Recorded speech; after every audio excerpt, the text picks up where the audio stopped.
Ketika Ahok bawa nama Tuhan, satu persatu musuhnya seperti bebek lumpuh, ditulis oleh Manuel dari Siver.com.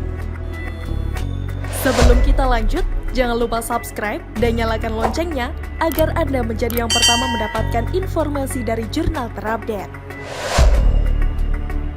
Ahok jarang sekali bawa-bawa nama Tuhan. Dia tahu bagaimana cara berperan di dunia birokrasi tanpa harus selalu mengaitkan tindakan-tindakannya ke dalam nama Tuhan. Namun kita melihat sekitar 3 tahun yang lalu di persidangan, Ahok pernah berkata dengan suara bergetar seperti ini, "Percayalah sebagai penutup, kalau Anda menzalimi saya, yang Anda lawan adalah Tuhan yang Maha Kuasa, Maha Esa. Saya akan buktikan satu persatu dipermalukan. Terima kasih," ujar Ahok. Jujur saja, awalnya saya melihat kalimat Ahok ini adalah kemarahan biasa dari seorang yang dizalimi, tapi entah mengapa, seolah Tuhan mendengar suaranya. Tuhan mendengar kalimat Ahok. Pada akhirnya, sepertinya bukan Ahok yang mempermalukan musuhnya, namun musuhnya dipermalukan oleh dirinya. Apa yang dikatakan Ahok ini sepertinya sudah sangat serius di persidangan. Meminta maaflah kepada Ahok dengan segera. Mungkin itu akan membuat kalian lepas dari pembuktian dari kalimat Ahok itu. Bagi mereka yang tidak selesai dengan diri mereka dan kebencian mereka kepada Ahok karena masih berlanjut, satu persatu akan dipermalukan. Tidak perlu saya sebutkan siapa nama-nama orang yang satu persatu dipermalukan. Banyak sekali. Saya tidak akan mengangkat nama-nama orang seperti John Ruh, Saracen dan sebagainya yang menjadi buzzer saja.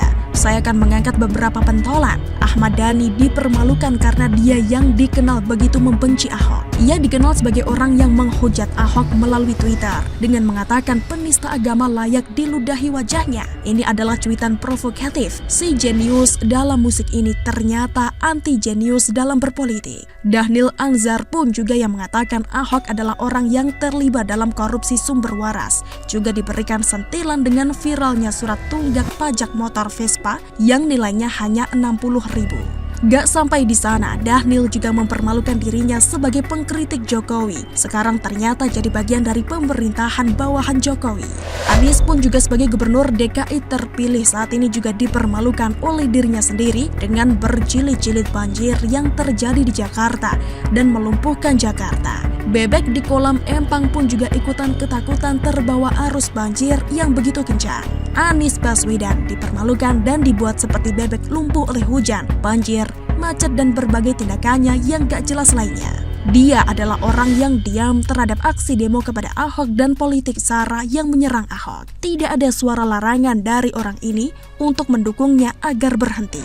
Prabowo juga menjadi orang yang dipermalukan. Dulu paling sering berkoar-koar mengenai ajakan kepada warga untuk menolak pemimpin yang bikin gaduh bangsa ini. Videonya beredar viral pada saat menjelang hari pencoblosan. Banyak yang terhasut dan membuat Anies menang. Akhirnya, ia pun juga dipermalukan dengan keberadaannya di pemerintahan. Jadi menteri ekornya Jokowi. Saya sebetulnya lebih suka sebut istilah budaknya Jokowi ketimbang pembantu. Karena pembantu itu adalah pekerjaan yang mulia. Sedangkan Prabowo, dia adalah orang yang inkonsisten. Dulu keluar-keluar anti asing dan anti asing.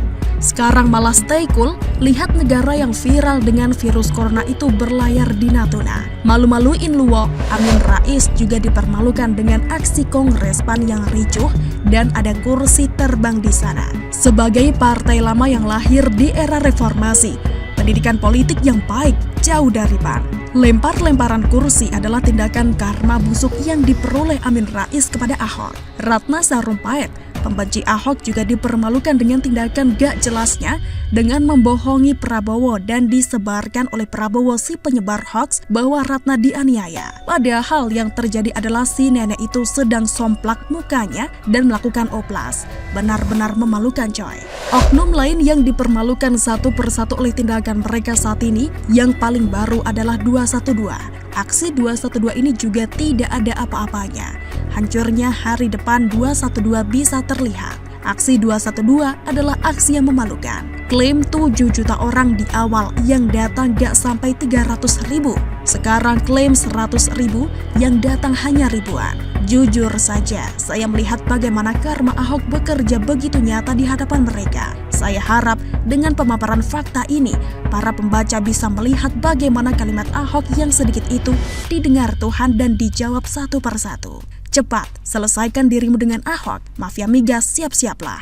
Begitulah karma-karma. Bagaimana menurut Anda? Silahkan menulis komentar di kolom komentar. Jangan lupa untuk like, subscribe, dan share. Arkana pamit, sampai jumpa.